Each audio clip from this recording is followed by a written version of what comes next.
गुरुर्ब्रह्मा गुरुर्विष्णुः गुरुदेवो महेश्वरः गुरुः साक्षात् परं ब्रह्म तस्मै श्री गुरवे नमः। अद्य अस्ति अस्माकं व्याख्यानमालायाः द्वितीयः दिवसः। अद्य भागं ग्रहीतुं संसिद्धाः भूत्वा प्रतीक्षमाणेभ्यः सर्वेभ्यः अपि अकादमी पक्षतः हार्दिकं स्वागतं व्याहरामः। अद्य अस्मत् प्रियसुहृत् आचार्यः पेन्ना मधुसूदनः अस्माकं गुरुचरणानाम् आचार्याणां पीजी लाले वर्याणां गैर्वाणसेवा इत्यंशम् उद्दिश्य अस्मान् बोधयिष्यति।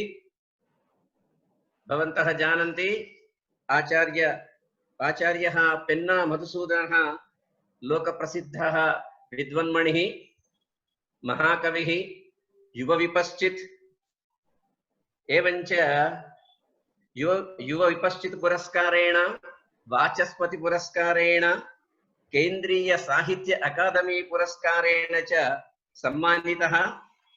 इदानीं मधुसूदनः कालिदास संस्कृत विश्वविद्यालये भारतीय दर्शन विभागस्य संकायाध्यक्षः। षट्स्वपि दर्शनेषु तत्रापि विशेषेण न्याय योग वेदान्तेषु एवञ्च साहित्यशास्त्रे अन्येषु च शास्त्रेषु निष्णातोऽयं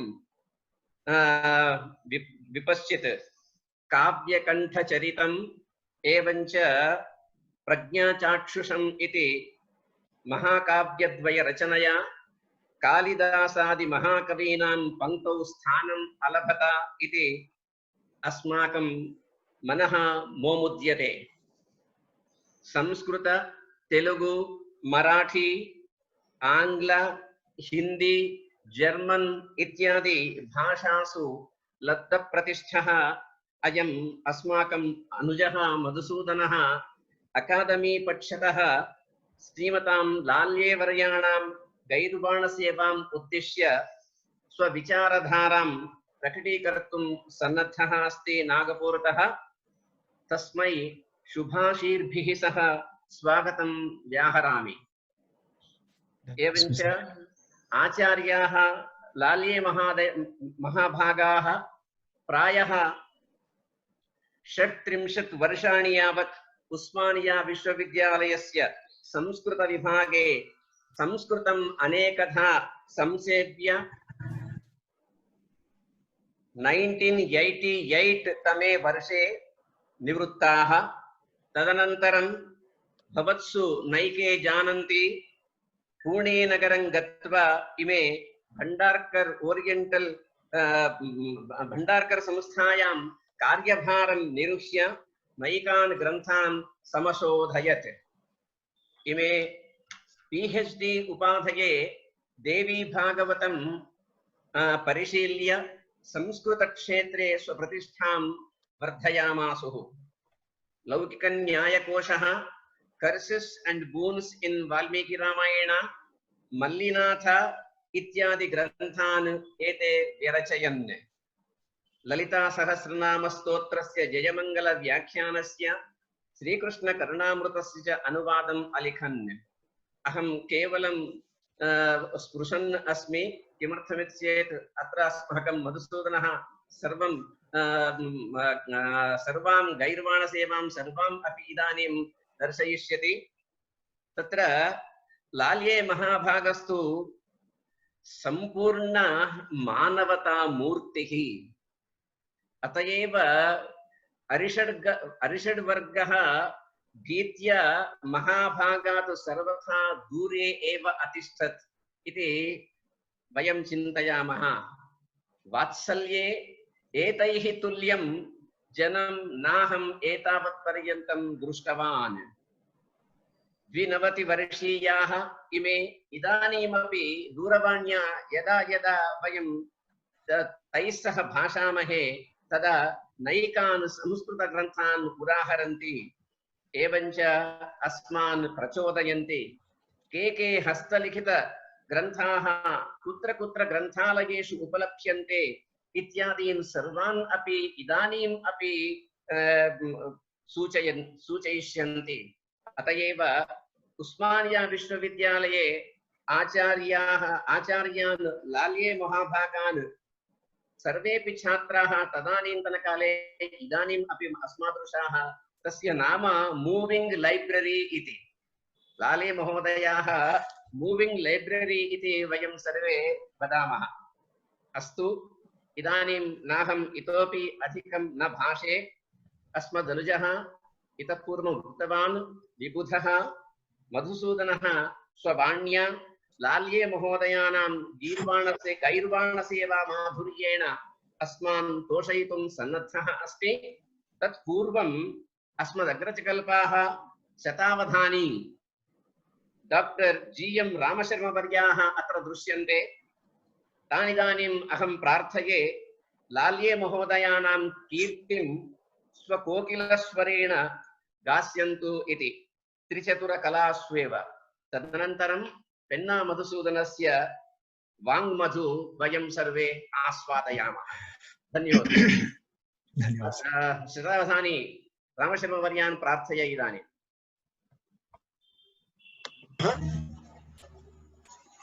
श्री गुरुभ्यो नमः।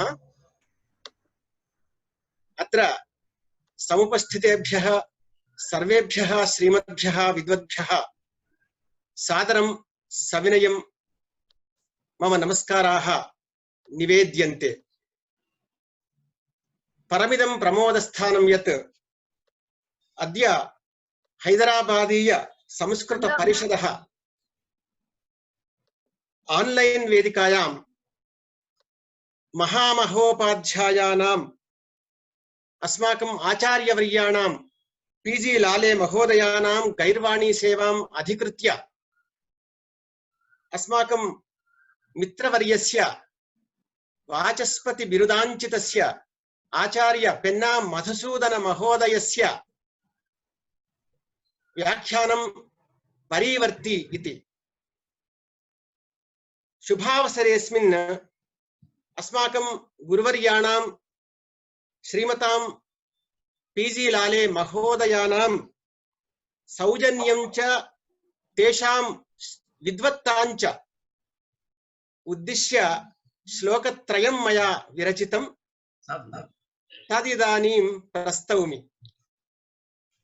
प्रथमं तु तेषां नवनीत हृदयम् उद्दिश्य एकः श्लोकः मया रचितः। यथा इतः पूर्वमेव अस्माकम् अग्रजः नीलकण्ठ महोदयः उक्तवान्, तथैव अस्माकम् आचार्यवर्यः लाले महोदयः मानवतामूर्तिः। तत् सत्यम्।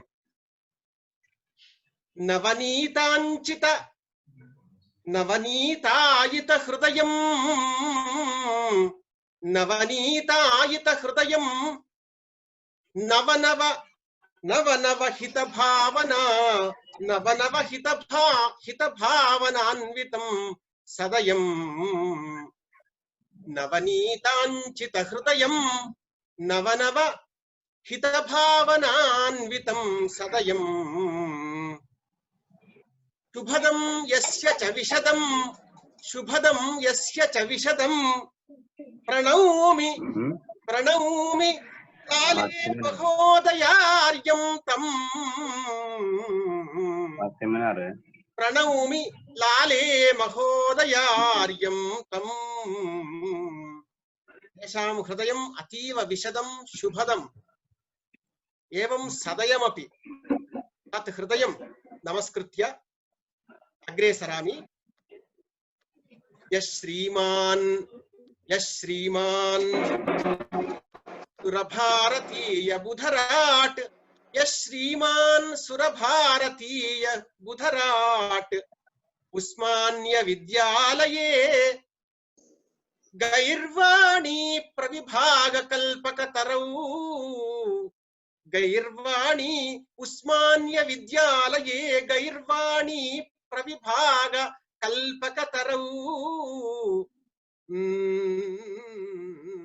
सद्वर्ण पुंस्कोकिलः अस्माकं गुरुवर्यः लाले महोदयः इतः पूर्वम् उस्मानिया विश्वविद्यालयीय संस्कृत विभाग कल्पतरौ सद्वर्ण पुंस्कोकिलत्वेन व्यराजत। अत्र सद्वर्ण पुंस्कोकिलः इति पदे अर्थद्वयं दृश्यते। एकः अर्थः सद्वर्ण पुंस्कोकिलः नाम पंडित पुंस्कोकिलः, सद्वर्णो नाम पंडितः। अन्यः अर्थः सद्वर्णः नाम श्वेतवर्णः। साधारणतया कोकिलः असितवर्णः, परन्तु अस्माकं गुरुवर्यः लाले महोदयः शुद्धवर्णः श्वेतवर्णः। अतएव तादृशः पुंस्कोकिलः अत्र दृश्यते, तान् नमामि।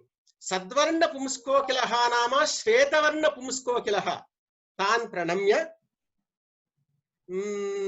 गैर्वाणी प्रविभागकल्पकतरौ सद्वर्ण पुंस्कोकिलो भूत्वा भूर्यनुरागरागकलनैः शिष्यान् प्रपाल्योत्तमम्। भूर्यनुरागरागकलनैः, सः पुंस्कोकिलः खलु, अतएव तस्य भूरि अनुरागरागकलनैः अस्मान् सर्वान् शिष्यान् उत्तमं प्रपाल्य तथैव लालितवान् अस्मान् सर्वान् इति।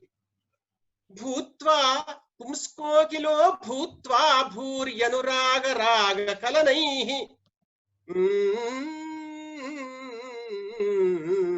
शिष्यान् प्रपाल्योत्तमान्, शिष्यान् प्रपाल्य उत्तमं दिष्ट्या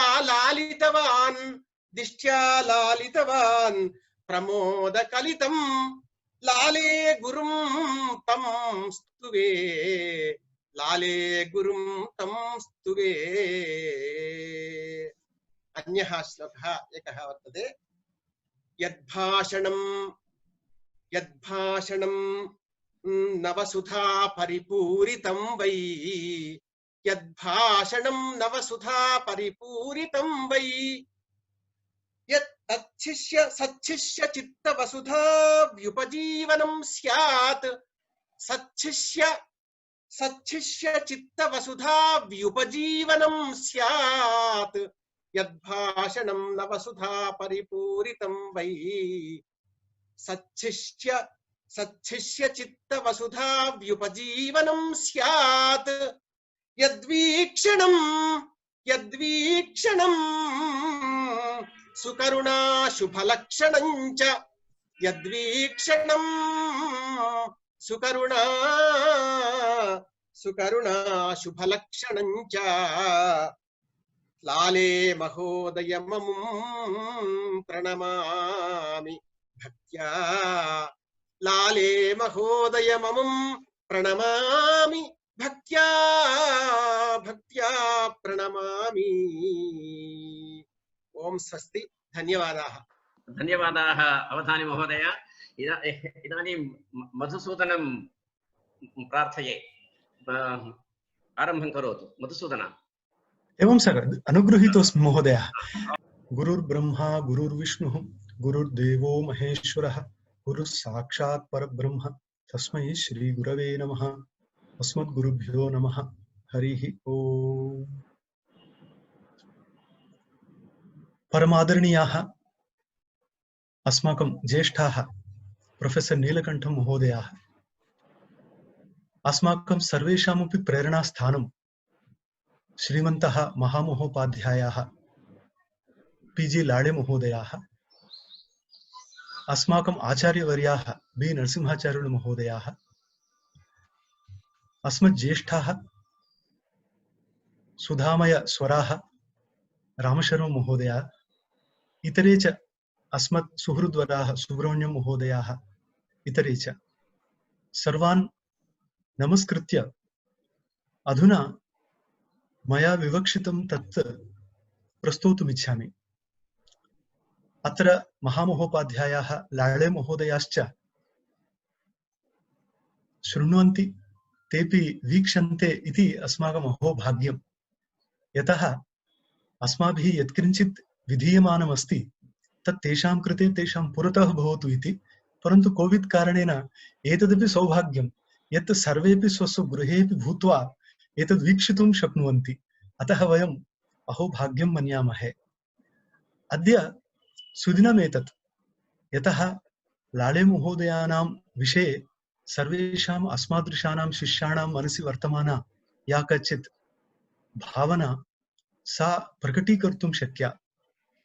एतद्द्वारा तदनन्तर अन्वये ये इदानीं बुभुत्सवः सन्ति, ये केचन संस्कृतक्षेत्रे तदध्ययने वा तत्संशोधने वा अग्रे प्रवर्तितुम् ईहन्ते, तेषां कृते महती काचित् प्रेरणा लभ्येत।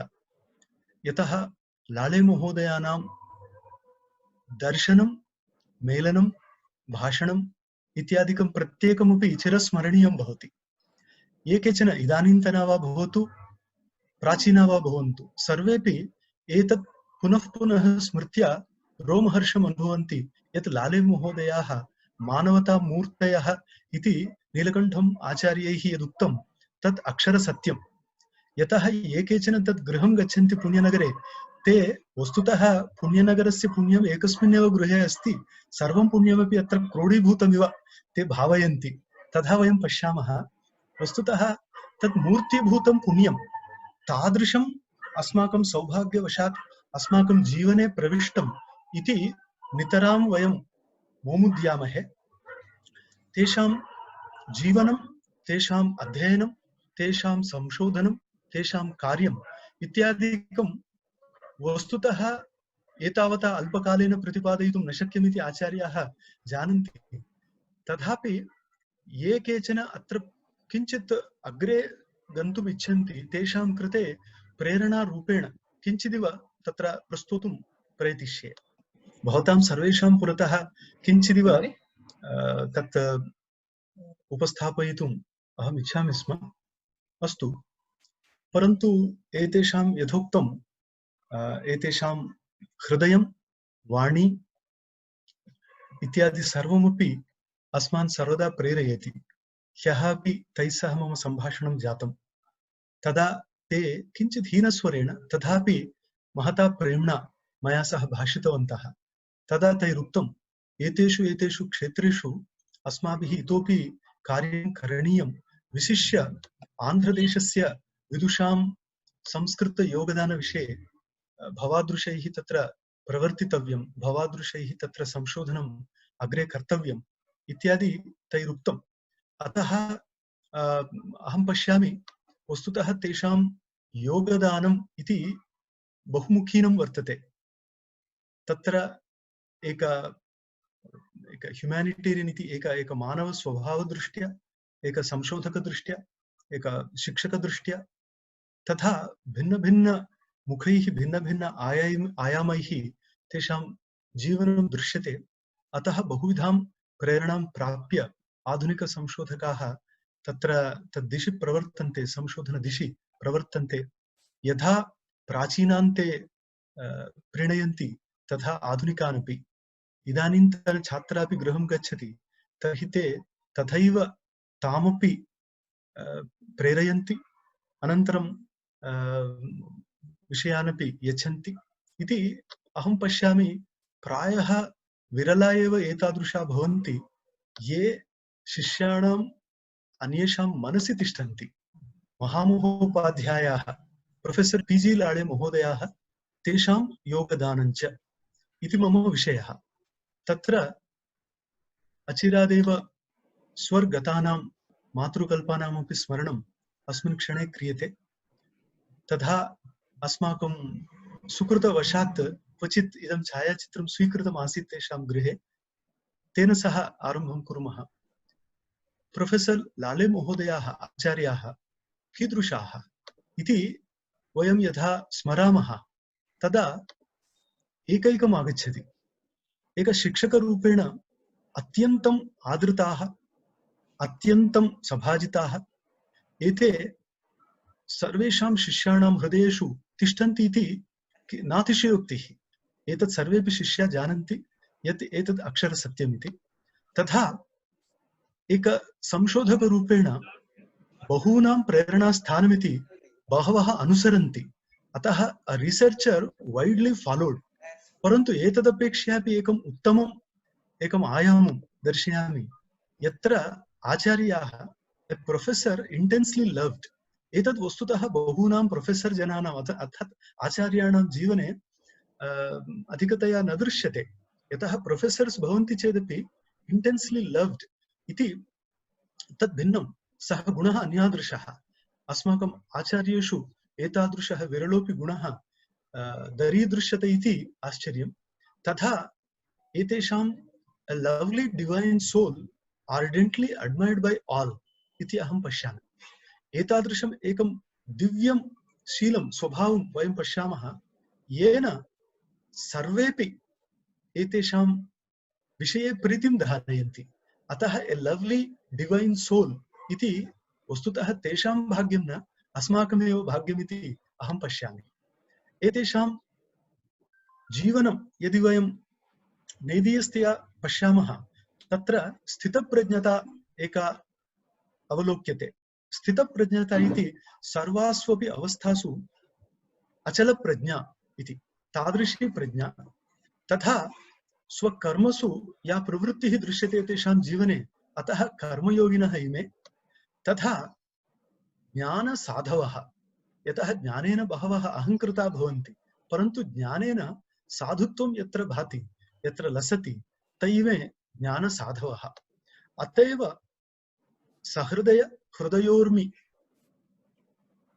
सहृदयानां हृदयेषु वस्तुतः उत्तेजकरूपेण यदूर्मिः भवति तत्र सहृदय हृदयोर्मिः इति सहृदयानां हृदयेषु अन्तर्यामिरूपेण तिष्ठन्ति प्रेरयन्ति च इति लाले महोदयानां सम्पूर्ण जीवनचित्रम् एकत्र वयं द्रष्टुं शक्नुमः। तथा आधुनिकानां कृते किञ्चिदिव अत्र उच्यते।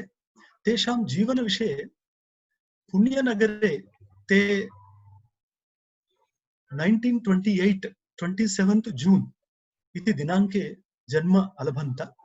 तदा MA संस्कृतं MA हिन्दी तदनन्तरम् उस्मानिया विश्वविद्यालयतः PhD संस्कृतं डेक्कन् विश्वविद्यालयतः डिलिट् इति ऑनररी डिलिट् प्राप्तवन्तः।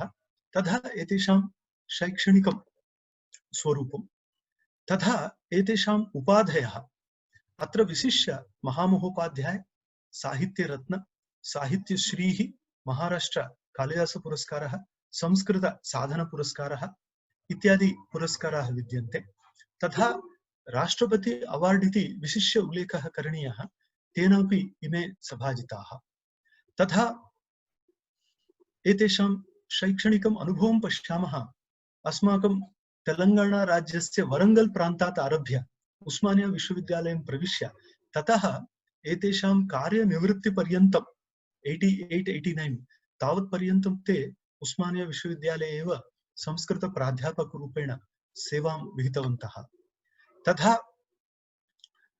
तत्र पुण्यनगरं गत्वा कार्यनिवृत्त्यनन्तरं माइक्रो फिल्मिंग ऑफ मैनुस्क्रिप्ट्स् इति Indira Gandhi National Arts Academy तत् तया संस्थया आर्थिकानुदान प्रदानेन यः प्रकल्पः आरब्धः बोरी भंडारकर ओरिएंटल रिसर्च इंस्टीट्यूट ततः आरब्धे प्रकल्पे इमे 1997 पर्यन्तं सेवां विहितवन्तः।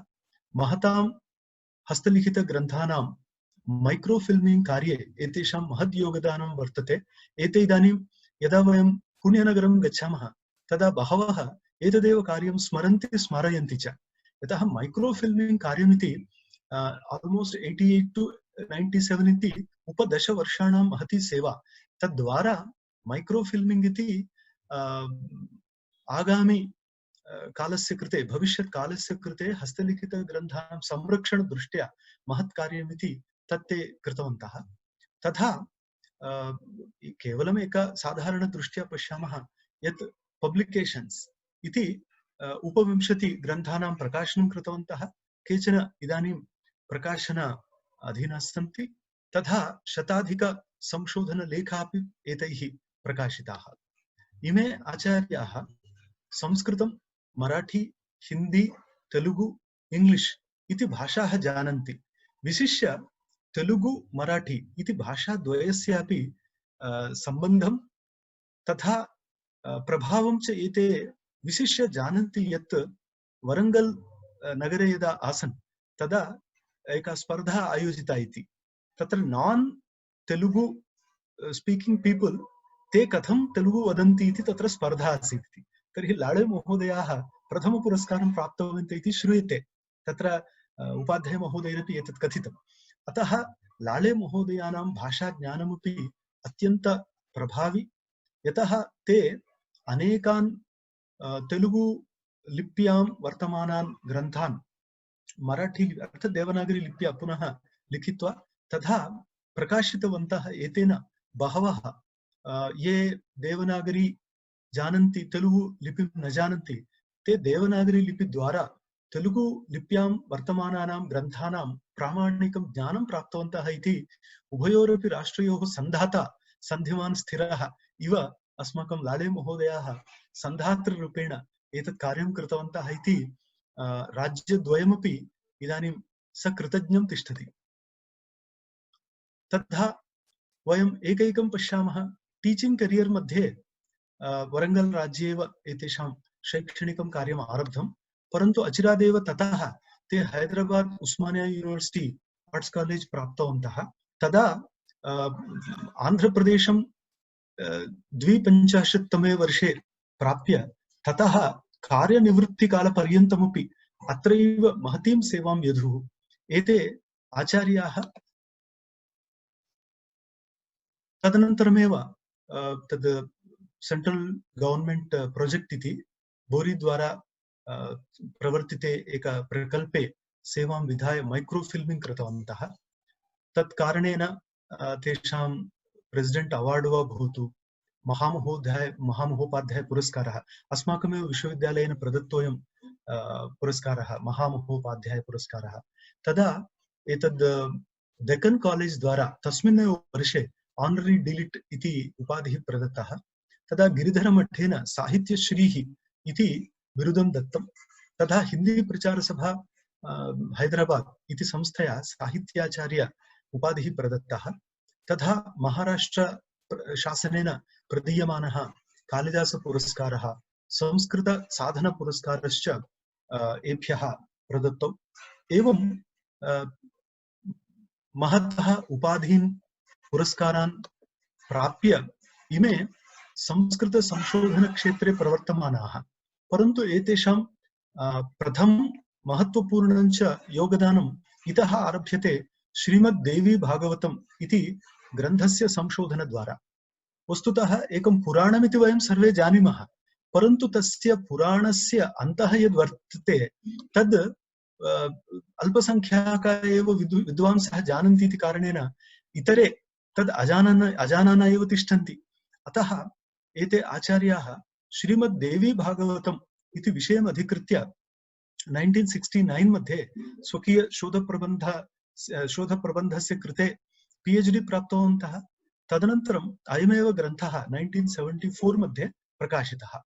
परन्तु एतस्य वैशिष्ट्यम् एतावद् वर्तते यत् एतद् विषये आचार्याः आर्येन्द्र शर्मा महोदयाः एवम् उक्तवन्तः यत् thorough study of Devi Bhagavatam from all angles इति।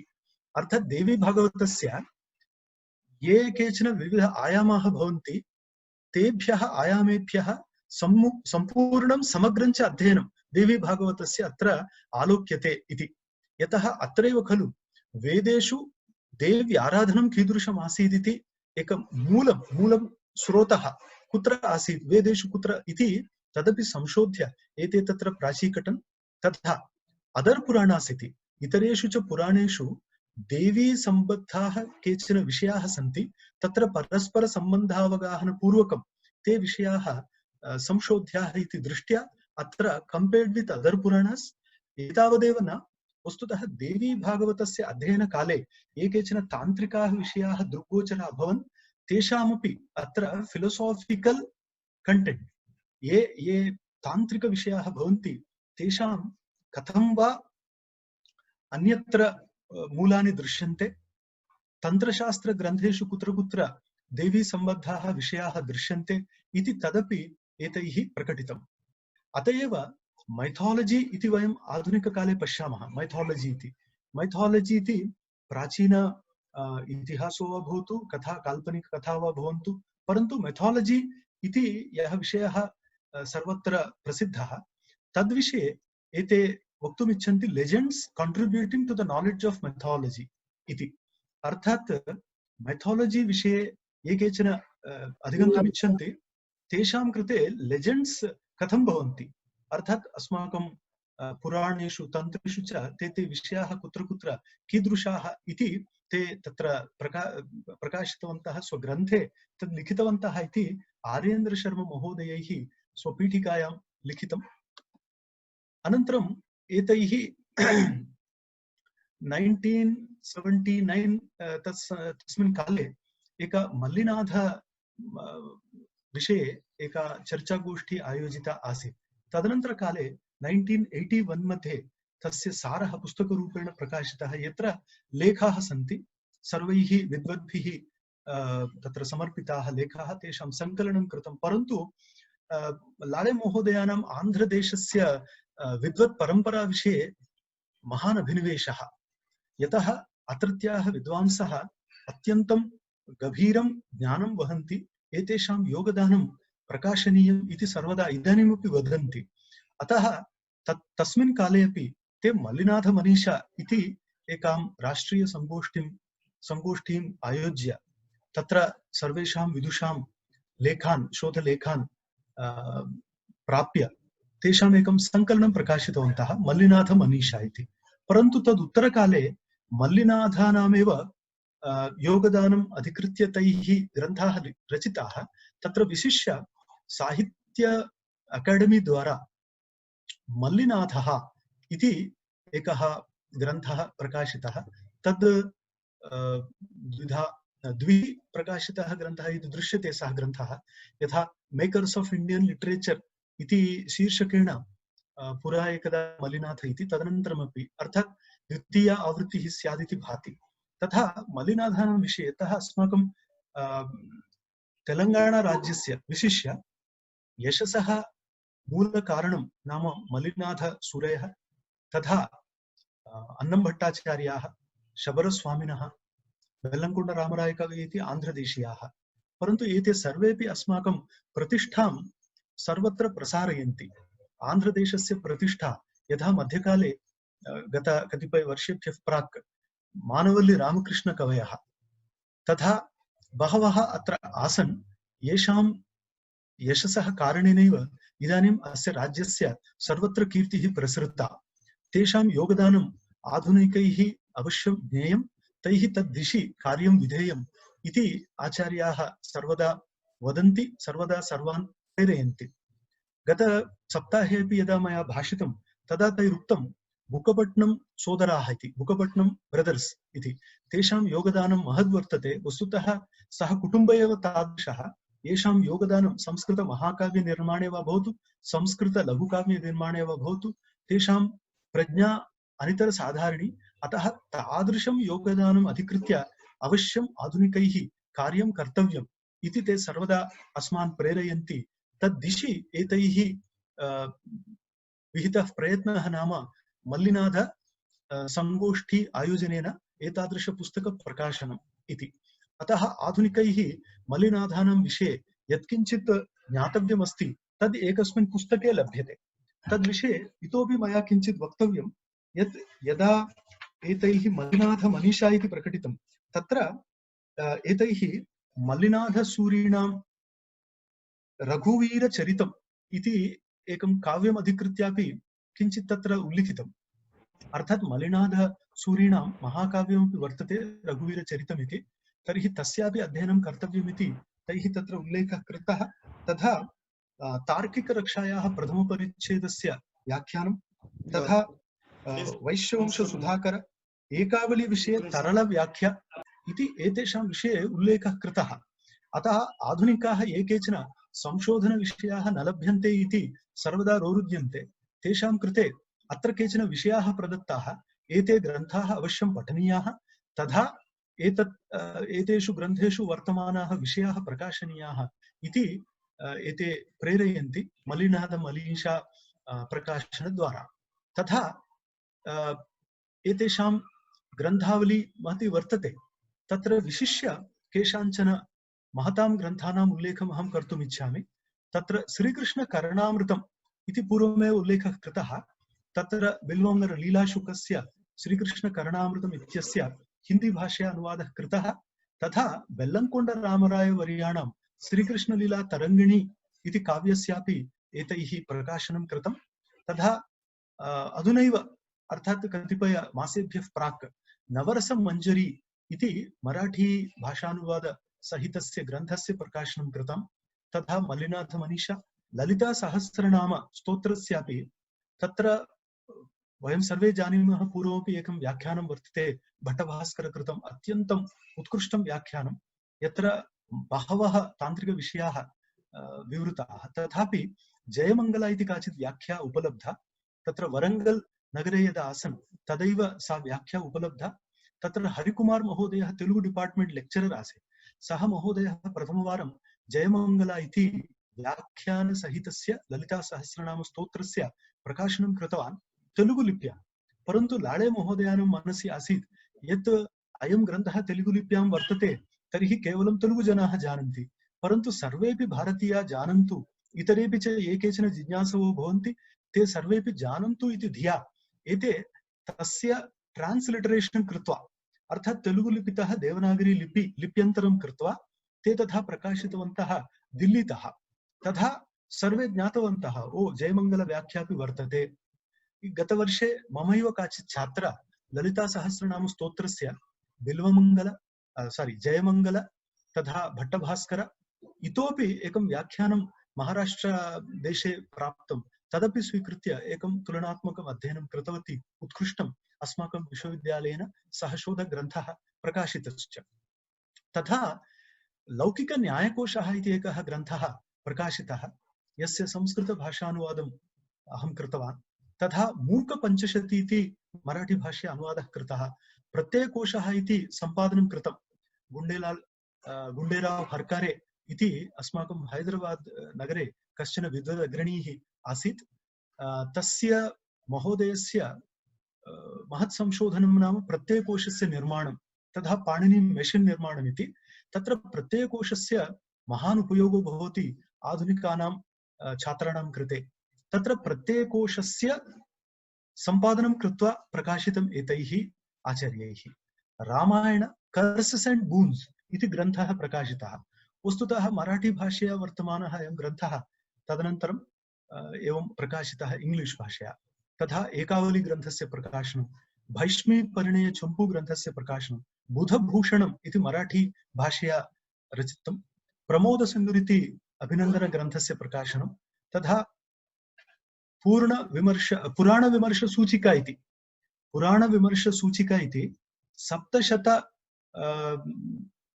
संशोधनानां विषये एकं संकलनं तथा एकः ग्रन्थः प्रकाशितः तत्र एतानि प्रकाशनानि सन्ति इतोपि सन्ति तत्र विशिष्य केचन ग्रन्थाः मध्यकाले रचिताः परन्तु इदानीमपि ते अप्रकाशिताः एव तिष्ठन्ति इदानीम् एतेषां कान्ट्रिब्यूशन् इति स्थलीपुलाकन्यायेन अवगन्तव्यं तर्हि अहं पश्यामि यत् बहूनां ग्रन्थानां लिप्यन्तरकरणद्वारा यथा तेलुगुतः देवनागरी इति एवं ट्रान्स्लिटरेशन् आफ् रेर् मैन्युस्क्रिप्ट्स् यथा तत्र ललिता सहस्रनाम स्तोत्रं वा अपरं तथा माइक्रोफिल्मिंग ऑफ सेवरल मैन्युस्क्रिप्ट्स् इति लाळे महोदयानां जीवनस्य महत् कार्यं नाम एतदपि यत् बहूनां हस्तलिखित ग्रन्थानां माइक्रोफिल्मिंग कृत्वा शाश्वतम् एकं रूपं प्रदत्तम् अतः एतदपि महत् योगदानं तथा पुराणानां संशोधपराणां लेखानां ग्रन्थानां च बिब्लियोग्राफी इति संकलनात्मकः कश्चन ग्रन्थः प्रकाशितः यत्र उपसप्तशत संशोधनपराणां ग्रन्थानां लेखानां च तत्र विषयः प्रदत्तः तथा इंडोलॉजी अनन्तरं संस्कृतम् इति तद्विषयेपि महान्तः लेखाः रचिताः यथा बिम्बप्रतिबिम्बवादः ज्ञानेश्वरी मध्ये इति एकः लेखः रचितः तथा अत्र नाथसम्प्रदायविषये किं वर्तते इति तादृशलेखाः मराठीभाषया लिखिताः अत्रापि प्रसिद्धाः। परन्तु एते आचार्याः सर्वदा कार्यरताः भवन्ति, तपस्विनः, अतः स्वाध्याया न प्रमदितव्यम् इति मनसि निधाय प्रवर्तमाना इमे आचार्याः सर्वदा स्वाध्याय ज्ञानयज्ञाः। अत एव एतेषाम् अत्र महाराष्ट्रदेशे ज्ञानेश्वर महाराजानां वर्तते ज्ञानयज्ञे तोषावे तोषोनिमजद्यावे पसाय दानहे इति पसाय दान विषये वदन्ति। तथा ज्ञानयज्ञदीक्षिताः इमे आचार्याः सर्वदा सततमेव कस्मिन्नपि कर्मणि आत्मानं व्यापारयन्तः भवन्ति। गतवर्षे अर्थात् उपनवतितमे वर्षे तेषाम् आयुषः उपनवतितमे वर्षे एतैः किं किं कार्यं कृतमिति वयम् एकदा पश्यामः। तदा ज्ञायते यत् एते 32,000 श्लोकात्मकस्य योगवासिष्ठग्रन्थस्य भाषान्तरं कृत्वा इंग्लिश भाषया कृत्वा एते ग्रन्थं निर्माय दत्तवन्तः दिल्ली प्रकाशकानां कृते, आग्रा प्रकाशकानां कृते। परन्तु केनापि कारणेन तत् कार्यं तत्र अवरुद्धं। तस्मिन् काले कोरियन् महिला आगच्छति स्म तेषां गृहं। तदा प्रतिदिनं ते कोरिया महिलायाः कृते योगवासिष्ठं पाठयन्ति स्म। एवं सतत पाठनेन सतत अध्ययनेन ज्ञातानां विषयाणां संकलनरूपम् एकं ग्रन्थं ते रचितवन्तः। परन्तु इदानीमपि प्रकाशनाधीनं वर्तते। तथा एतेषाम् इतोपि पादुकासहस्रस्य एते मराठी भाषान्तरं कृतवन्तः एवं वर्षद्वयात् प्राक्। तस्मिन्नेव काले मां सूचितवन्तः इदानीम् अहम् अद्वैतामोदस्यापि अर्थात् वासुदेव शास्त्री अभ्यङ्कर महोदयानाम् अद्वैतामोदः इति कश्चन ग्रन्थः विशिष्य अनुपपत्तीनां खण्डनपरः, तस्य ग्रन्थस्य मराठी भाषान्तरं कृतवन्तः। परन्तु यदा मया अवलोकितम् अत्र पुण्यनगरस्य समीपे आळन्दीनगरे यशोधन साखरे महाराज इति सन्ति, तेपि अद्वैत आमोदस्य मराठी भाषान्तरं कृतवन्तः। तर्हि केवलं मम कौतुकवशात् तदपि पुस्तकम् आनीय अहं यदा पठितवान् तदा ज्ञातम् एतेषाम् आचार्याणां महत्त्वं, यत् वस्तुतः अद्वैत आमोदस्य लाळे महोदयानां मराठी अनुवादग्रन्थे एव विशेषाः सन्ति। तत्र ते तथा तथा पूर्वपक्षस्य उत्तरपक्षस्य च पृथक्करणं कृत्वा तथा ते प्रतिपादितवन्तः इति अस्माकं आनन्दविषयः। तथा एते अस्माकं आचार्य पुलल श्रीरामचन्द्रुडु महोदयैः रचितस्य idioms and phrases in Sanskrit language इति संस्कृत वचो विच्छित्ति इति तिरुपतितः प्रकाशितस्य ग्रन्थस्य मराठी भाषान्तरं कृतवन्तः। ते सर्वदा वदन्ति स्म अस्माकम् आन्ध्रदेशे रामचन्द्रुडु महोदय सदृशाः महान्तः विद्वांसः सन्ति, आचार्याः सन्ति, तेषां ग्रन्थानां मराठी भाषान्तरं भवति चेत् अत्रत्यापि जानीयुः। अतः एवम् अस्माभिः कार्यं विधातव्यम् इति ते सर्वदा वदन्ति। अतः रामचन्द्रुडु महोदयानां ग्रन्थस्य मराठी भाषान्तरं कृतवन्तः। गतवर्षे एव ते उक्तवन्तः मां यत् शशिरेखा महोदयायाः कौटिल्यकोशः इति वर्तते, क्रिटिकल ग्लॉसरी ऑफ कौटिल्य अर्थशास्त्र इति एकं लघुपुस्तकं, तदपि अहं मराठी भाषया अनुवदितुम् इच्छामि इति ते उक्तवन्तः, स्वेच्छां प्रकटितवन्तः। तर्हि मयोक्तं शतं दीर्घम् आयुः इति वयं वदामः, तर्हि अत्र भवन्तः एतदेव कुर्वाणाः अस्मान् प्रेरयन्तु, वयमपि किञ्चित् अस्माकम् एतद् वयसि वयमपि आचरामः इति। तर्हि सर्वदा ते अत्र महाराष्ट्र जनान् वदन्ति आन्ध्रदेशे ये पंडिताः सन्ति तेषां विषये। तथा yet to be published इत्यत्र वरदाभ्युदय चंपू मराठी भाषान्तरं, श्रीनिवास चंपू मराठी भाषान्तरं, उत्तरराम चंपू मराठी भाषान्तरं। वस्तुतः बेल्लंकोण्ड रामराय कवीनां विषये एतेषां हृदये कश्चन महान् आदरातिशयः वर्वर्ति। तेन कारणेन एते सर्वदापि तेषां विषये बहुधा तत्र तत्र प्रतिपादयन्तौ दृश्यन्ते। अतः उत्तरराम चंपू इति तैः रचितं चंपू काव्यमपि एते मराठी भाषया अनूद्य स्थापितवन्तः। इदानीम् एतेषाम् एकैकस्य ग्रन्थस्य वैशिष्ट्यं पश्यामः। तत्र ललिता सहस्रनाम स्तोत्रं यदा प्रकाशितं ततः इतरेपि ज्ञातवन्तः यत् एतस्य ललिता सहस्रनाम स्तोत्रस्य जयमंगल व्याख्या अहम् उभयमपि अवलोकितवान्, जयमङ्गलव्याख्यां तथा व्याख्यानं तथा भट्टभास्करव्याख्यानं। परन्तु भट्टभास्करव्याख्यानं सर्वदा अतिशेते व्याख्यानान्तरं, तथापि जयमङ्गलव्याख्या तावत् व्युत्पत्त्यर्थदृष्ट्या माहात्म्यं धारयति। अतः तया व्याख्यया ललितासहस्रनामस्तोत्रं प्रकाशितं। This is a very popular text of high spiritual significance. लाले महोदयैः अयं ग्रन्थः देवनागरी लिप्या प्रकाशितः, जयमङ्गल व्याख्यापि तत्र दत्ता। एतद् 2006 मध्ये दिल्लीतः एवं प्रकाशितम्। तदनन्तरं वयं पश्यामः curses and boons in the Valmiki Ramayana इति। अत्रापि एतदहं शेर् कर्तुम् इच्छामि यत् पूर्वम् एतद् विषये महाराष्ट्र भाषया अहं पश्यामि भिडे महोदय जी.आर्. भिडे महोदयः मराठी भाषया कञ्चन ग्रन्थं रचितवान्। तस्य ग्रन्थस्य भाषान्तररूपेण एतत् प्रदत्तं, यत्र मराठी भाषां न जानन्ति इतरेपि तत् जानुयुरिति तत्र आशयः।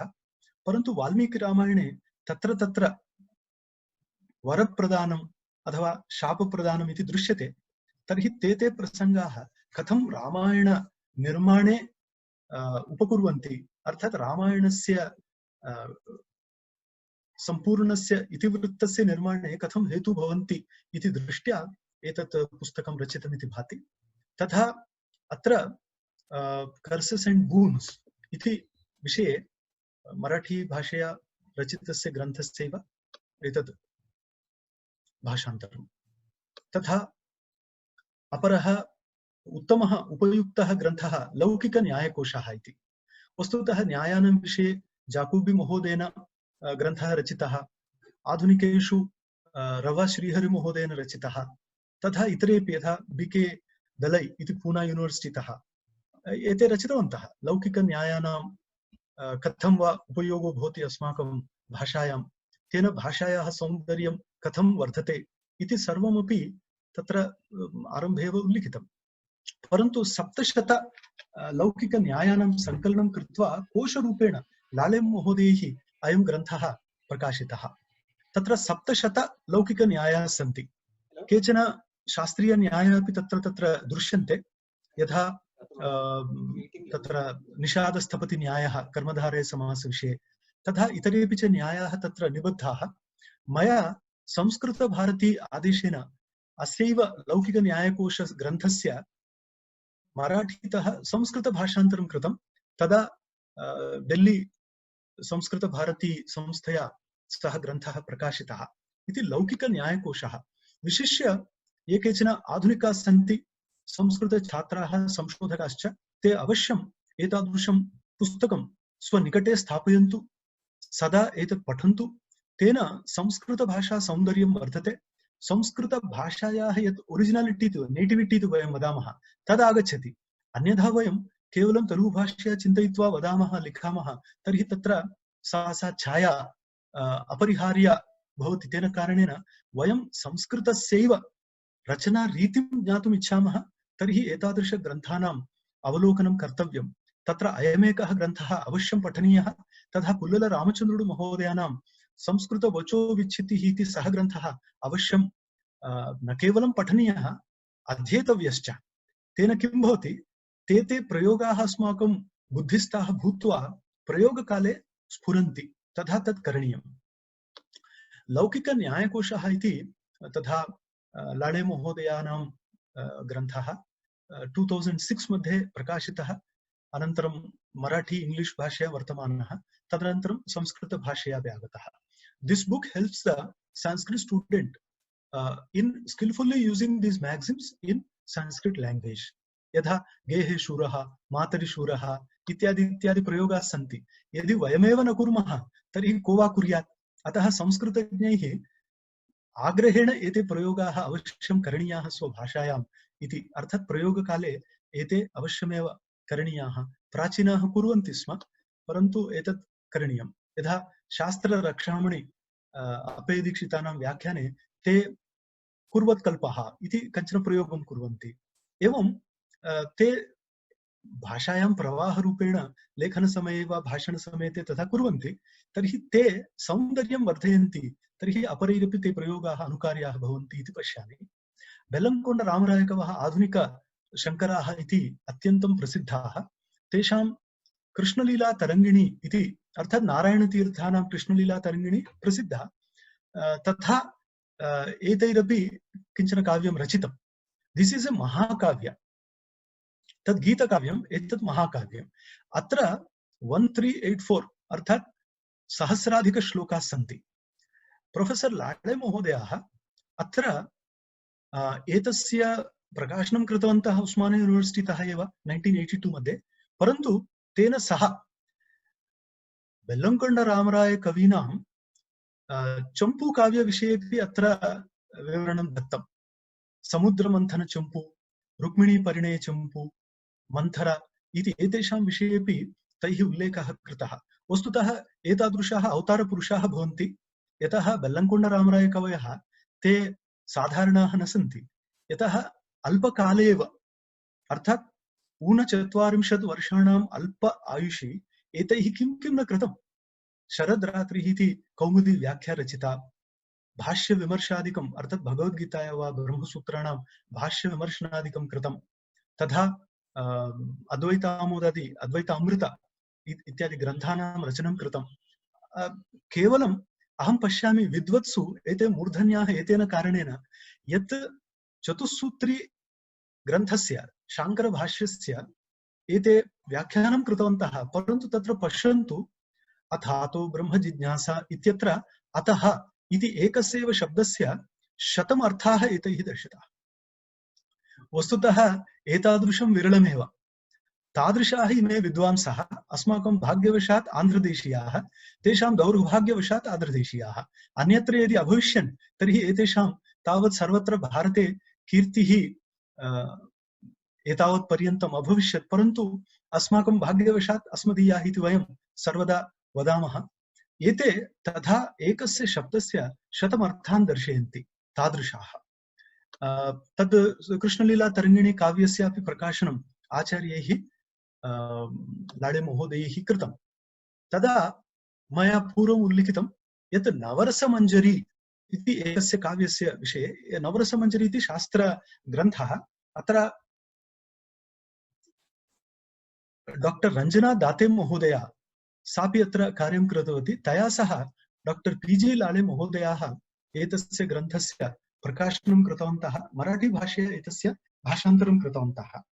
नवरसमञ्जरी तेन सह सूर्योदय काव्यम् इत्यपि 2 manuscripts published by Professor Lale 1979। वस्तुतः तदानीमेव कृतमासीत्, परन्तु तदनन्तरम् अधुना तस्य मराठी भाषान्तरमपि कृतम्। वस्तुतः कुत्रापि स्टैंडर्ड संस्कृत कैटलॉग्स मध्ये एतद्वयमपि नोपलभ्यते इति। अर्थात् हस्तलिखित ग्रन्थद्वयस्यापि उल्लेखः कुत्रापि न भवति, परन्तु लाळे महोदयाः कथञ्चित् परिश्रम्य तत् प्राप्य अत्र संयोज्य एतत् प्रकाशितवन्तः। अस्मिन् सन्दर्भे मया विशिष्य उल्लेखनीयं वर्तते यत् लाळे महोदयानां हृदयविषये इमे नवनीतकल्पाः, केवलं नवनीतमेव तेषां हृदयं। यतः अहं स्मरामि अस्माकं गुरुवर्याः ब्रह्मश्री कन्दाडै रामानुजाचार्य महोदयाः सर्वदा कथयन्ति स्म यत् ते यदा PhD कर्तुम् ऐच्छन् तदा लाळे महोदयाः स्वयमेव तेषां गृहं गत्वा तान् प्रेरितवन्तः इति। भवन्तः PhD कुर्वन्तु, कोऽपि न लभ्यते चेत् अहं भवामि गैड् इति उक्त्वा तान् सम्प्रेर्य ततः पुण्यनगरं यदा आगताः लाळे महोदयानां गृहं रामानुजाचार्य महोदयाः, तदा वस्तुतः विलम्बो जातः, पुस्तकं न लब्धमिति। अलङ्कारमणिहारः इति ब्रह्मतन्त्र श्रीकृष्ण परकाल यतीन्द्र स्वामिनां कश्चन ग्रन्थः, सः ग्रन्थः नोपलब्धः इति। तदा एते कथञ्चित् प्राप्य यदा कन्दाडे रामानुजाचार्य महोदयाः रैल् यानं प्रविश्य उपविष्टाः, एते धावित्वा गत्वा पुस्तक भागचतुष्टयं दत्तवन्तः इति। तदा एतेपि स्मरन्ति, तेपि स्मरन्ति। वस्तुतः तादृशाः आचार्याः, तादृशाश्च शिष्या इति अस्माकं भाग्यं। वयम् एतद् कर्णानुकरणेन केवलं शृणुमः, परन्तु साक्षात् एतान् दृष्ट्वा अस्माकं रोमाञ्चो भवति। तादृशम् एतेषां नवनीतकल्पं हृदयं नवरसमञ्जरी हस्तलिखितस्य पूर्वं प्रकाशनं कृत्वा तदनन्तरं तस्य मराठी भाषान्तरमपि कृतम्। अलङ्कारशास्त्र सन्दर्भे एतस्य विशिष्टः कश्चन उल्लेखः करणीयः, यतः अत्र 500 श्लोकाः सन्ति, तत्र उल्लासाः 6 सन्ति, परन्तु अत्र नायिकाभेदानामपि यादृशं वर्णनं कृतं तद् वस्तुतः अन्यत्र नोपलभ्यते इति कारणेन अवश्यमेव संस्कृतसंशोधकैः एतत् पठनीयं।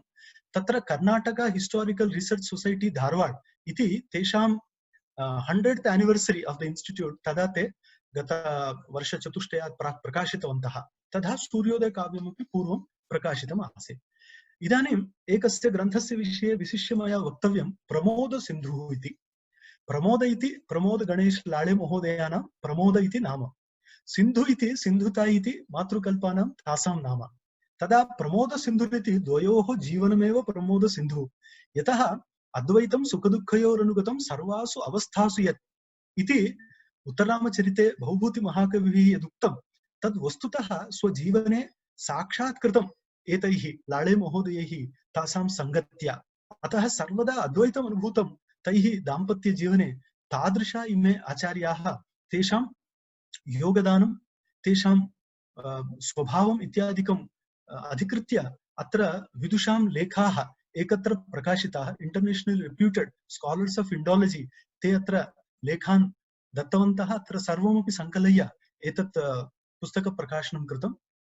Professor Ganesh Lale felicitation volume इति रूपेण प्रमोद सिन्धुः इति अस्माकं कालिदास संस्कृत विश्वविद्यालयस्य एमफिल पीएचडी छात्राणां कृते एकं पत्रं भवति, यत्र मॉडर्न संस्कृत रिसर्च तत्र फेलिसिटेशन वॉल्यूम्स इत्यत्र वयं चिन्नस्वामी शास्त्री फेलिसिटेशन वॉल्यूम एवं प्रमोद सिन्धुरिति महोदयानां फेलिसिटेशन वॉल्यूम एतत् सिलेबस रूपेण वयं स्थापितवन्तः, येन आधुनिकापि संशोधकाः उत्कृष्टं गुणवत् कार्यं ज्ञात्वा तथा तद्दिशि प्रेरिता भूत्वा अग्रेपि उत्कृष्टं संशोधनं विदध्युः इति आशयः। तथा इमे आचार्याः एतेषां नामग्रहम् अस्माकं गात्रं पुलकितं भवति। एते सर्वदा अस्मान् मादृशान् अन्यानपि प्रेरयन्तः भवन्ति। अतः अद्य यदि भवन्तः फोन कुर्युः तेनैव प्रेम्णा तेनैव वात्सल्येन अभिमानेन ते अस्मान् आशीर्भिः अभिनन्दन्ति, प्रेरयन्ति, अस्माकं सर्वदा प्रगतिं कामयन्ते इति तादृशाः उत्कृष्टाः अस्माकं लाळे महोदयाः आचार्याः महामहोपाध्यायाः। ते वेदपुरुषोक्तरीत्या 100 वर्षाणि जीवन्तु, अस्मान् सदैव अस्माकं संशोधनक्षेत्रे प्रेरयन्तु। सर्वेषाम् अर्थात् यथा वदन्ति आ काश्मीरं यावत् आ रामेश्वरं यावत् सर्वेपि एकस्यैव विदुषः नाम स्वीकुर्वन्ति लाळे महोदयः इति। लाळे महोदयानाम् एतादृशी कीर्तिः प्रसरीसर्ति सर्वत्र भारते इतरत्र च। अतः इमे आचार्याः अस्माकं हृदये सर्वदापि भवन्त्येव। अस्माकं छात्राणां मङ्गलाशासनं भवति यत् आचार्याः भवन्तः 100 वर्षाणि शताधिकवर्षाणि च सम्पूर्ण स्वास्थ्येन जीवन्तु, अस्मान् अनुगृह्णन्तु। तत्र भगवान् परमात्मा प्रमाणम् इत्युक्त्वा अहं विरमामि। मह्यम् एतादृशम् अवसरं प्रदाय गुरूणां संस्मरणस्य चिरसौभाग्यं मह्यं प्रदत्तवन्तः अस्माकम् आचार्याः नीलकण्ठ महोदयाः, तेभ्यः अहं सादर प्रणतिः वितरामि। नमांसि भूयांसि। तर्हि भाग्यवशात् दर्शनमपि जातं, सर्वेपि अद्य आनन्दिताः।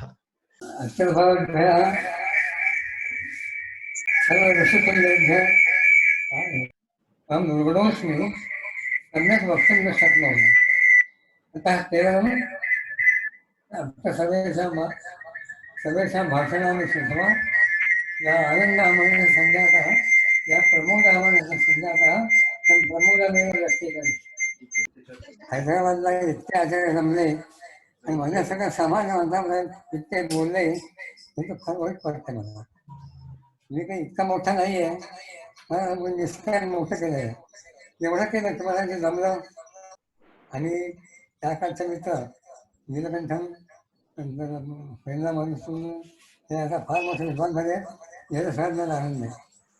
हा जो आनंद आहे ना, हा म्हणून तरी कायम द्यावा ही माझी इच्छा आहे. सर, आचार्य लाळे महोदयाः मराठी भाषया वक्तुमिच्छन्ति यत् अहं तादृशः महान् नास्मि, भवन्तः माम् एवं महान्तं पुरुषं कृतवन्तः, परन्तु एतेन कार्यक्रमस्य आयोजनेन मम आनन्दो भवति। अत्र नीलकण्ठं महोदयान् पेन्ना महोदयं च अहम् आशीर्वदामि, अभिनन्दामि इति ते वदन्ति। महानुभावाः तथैव वदन्ति।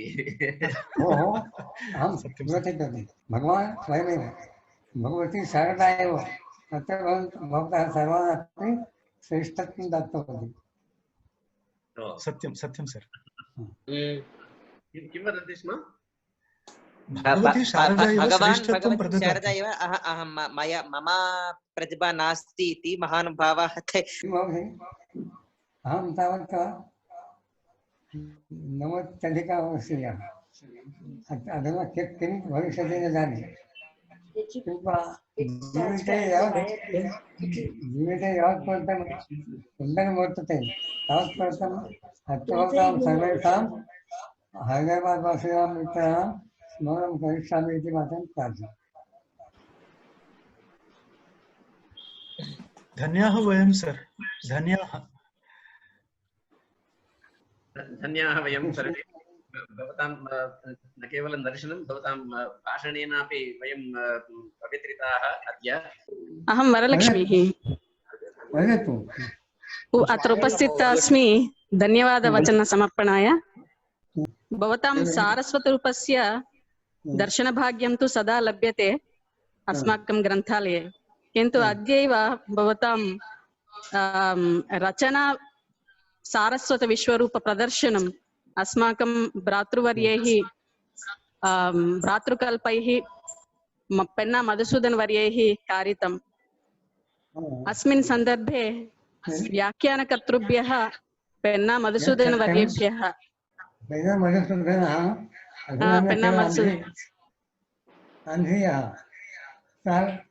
वैश्विक संजातः, तस्य जीवनं वैश्विकं वर्तते, अतः तस्मै तद्रूपेण प्रणमामि। पेन्ना मधुसूदन वर्येभ्यः अस्माकं सर्वेषां पक्षतः सादरं कृतज्ञतां निवेदयामि। लाले वर्याणां कदापि दर्शनभाग्यं न जातं, किन्तु अधुना सौभाग्यवशात् अस्माकं सर्वेषां सौभाग्यवशात् व्याख्यान व्याजेन भवतां पीजी लाले वर्याणां दर्शनभाग्यं कल्पितं। वयं सर्वे धन्याः। एतत् सर्वं भाग्यं मधुसूदनस्य एव। मधुसूदन महोदयस्य अनन्तरम् अस्माकं संस्थायाः निदेशकानां नीलकण्ठ महोदयानामपि तत्र योगदानमस्ति। नीलकण्ठ महोदयानामेव सङ्कल्पः, तेषां सङ्कल्पबलेनैव एषा व्याख्यानमाला अधुना आचरणे आनीता। तेभ्यः अपि अहम् अस्माकं सर्वेषां पक्षतः कृतज्ञतां निवेदयामि। अनन्तरं राष्ट्रीय संस्कृत संस्थानस्य उस्मानिया विश्वविद्यालयस्य च अधिकारिभ्यः अस्माकं सर्वेषां पक्षतः कृतज्ञं निवेदयामि।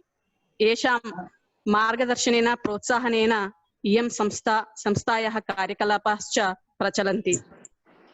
अस्य व्याख्यानमालायाः संयोजकः उपनिदेशकः सुब्रह्मण्यवर्यः, सः अहरहरं परिश्रम्य एतां व्याख्यानमालाम् आयोजयति। तस्मै भ्रातृकल्पाय सुब्रह्मण्यवर्याय अहं कृतज्ञतां निवेदयामि। संस्कृत अभिमानिनः श्रोतारः बहवः अत्र उपस्थाय अन्तर्जालमुखेन सादरं सविनयं सश्रद्धं च एतं व्याख्यानं शृण्वन्ति। तेभ्यः संस्कृताभिमानिभ्यः श्रोतृभ्यश्च अहम् अस्माकं संस्कृत अकाडेमी पक्षतः सस्नेहं कृतज्ञं निवेदयामि। शतावधानिभ्यः GM रामशर्मवर्येभ्यः अहं सकौर्वं कार्तज्ञं निवेदयामि के व्याख्यानस्य आरम्भे पद्य श्रवणेन अस्मान् तोषितवन्तः तेभ्यः अहं पुनरेकवारं कार्तज्ञं निवेदयामि। सर्वेभ्यः नमस्कारः। श्वः 11:15 शिवरामभट्टमहोदयः डॉक्टर शिवरामभट्टमहोदयः तिरुपति राष्ट्रीय संस्कृत विश्वविद्यालयस्य व्याकरण विभागे असोसिएट प्रोफेसर रूपेण विराजते। सः महोदयः श्वः व्याख्यानं विधास्यति। तत्र विषयः वर्तते व्याकरणशास्त्रे लौकिकन्यायानां वैशिष्ट्यम् इति विषयः वर्तते। अतः सर्वे प्रार्थ्यन्ते कृपया 11:15 आगच्छन्तु एवञ्च व्याख्यानस्य आनन्दम् अनुभवन्तु इति। सर्वेभ्यः धन्यवादाः। मिलामः।